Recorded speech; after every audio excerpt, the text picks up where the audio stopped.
രണ്ടാമത് ഊന്നി പറയുന്ന ഒരു കാര്യം, എൻ്റെ മാറ്റം സമ്പൂർണ്ണമാണ്, ഒരു സംശയമില്ലാത്ത തരത്തിൽ ഞാൻ ബ്രിട്ടീഷ് അനുകൂലിയായിട്ട് മാറിയിട്ടുണ്ട്. അല്ലാതെ ഞാൻ ഇനി നാളെ ഇതൊരു തന്ത്രമായി പുറത്ത് ചാടിയിട്ട് വീണ്ടും ബ്രിട്ടീഷുകാർക്കെതിരെ തിരിയുന്ന യാതൊരു തരത്തിലും ഭയക്കണ്ട. എൻ്റെ മാറ്റം സമ്പൂർണ്ണമാണ്, 100% ഞാൻ ബ്രിട്ടീഷ് അനുകൂലിയായിട്ട് മാറിയിരിക്കുകയാണ് എന്നാണ് പറയുന്നത്. ഹാർഡിംഗ് പ്രഭുവിൻ്റെ ദൂരക്കാഴ്ചയുള്ള വലിയ വികസന പ്രവർത്തനങ്ങളിൽ എന്നെ പങ്കാളിയാക്കണം എന്ന് പറയുന്ന തരത്തിലുള്ള അഭ്യർത്ഥനയാണ് അദ്ദേഹം മുന്നോട്ട് വയ്ക്കുന്നത്. മാത്രമല്ല, ബ്രിട്ടീഷുകാരെ പുകഴ്ത്തുന്നുണ്ട്. ധീരർക്ക് മാത്രമേ ദയാലുക്കളാവാൻ കഴിയുന്നു എന്ന് പറയുന്നുണ്ട്. എന്ന് പറഞ്ഞാൽ ഈ ബ്രിട്ടീഷുകാർ വലിയ ധീരരാണ്, ബ്രേവ് മെന്നാണ്. ധീരർക്ക് മാത്രമേ ദയാലു ആവാൻ കഴിയുള്ളൂ. അതുകൊണ്ട് എന്നോട് ദയാലുവാകണം എന്ന് പറയുന്ന അഭ്യർത്ഥനയാണ് സവർക്കർ മുന്നിൽ വെക്കുന്നത്, ബ്രിട്ടീഷ് ക്രഡോക്കിന് മുന്നിൽ വെക്കുന്നത്.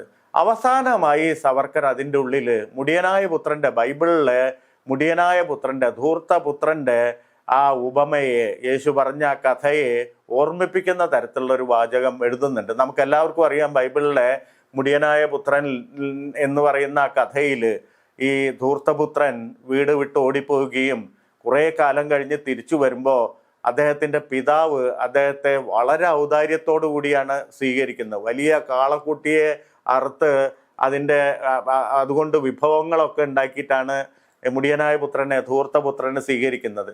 അപ്പോൾ പിതാവിൻ്റെ അടുത്ത് നിന്നിരുന്ന, പിതാവിനോട് വളരെ വിനീത വിധേയരായിട്ട് നിന്നിരുന്ന മറ്റു സഹോദരങ്ങൾ ചോദിക്കുന്നുണ്ട്, ഞങ്ങൾക്ക് ഇതുവരെ ഇത്ര വിഭവസമൃദ്ധമായിട്ടുള്ള ഒരു ഭക്ഷണം തന്നിട്ടില്ല, ഞങ്ങൾ എക്കാലവും ഈ പറയുന്ന തരത്തിൽ താങ്കളോട് വിധേയപ്പെട്ട് ജീവിച്ചിരുന്ന ആളുകളാണ്.